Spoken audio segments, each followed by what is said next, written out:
মাধ্যমিক পরীক্ষাটা যতটা না বইয়ের মধ্যে বাউন্ডেড, ততটা অন্যান্য আসপেক্টে কিন্তু বেশি ইম্পর্টেন্ট।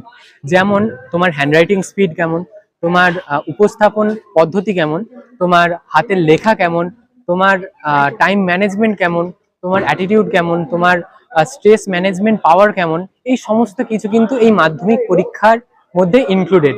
সাবজেক্টের ওই সাতটা আটটা বইয়ের মধ্যে কিন্তু বই পড়ে সবাই পড়ছে, কিন্তু র্যাঙ্ক করছে কতজন?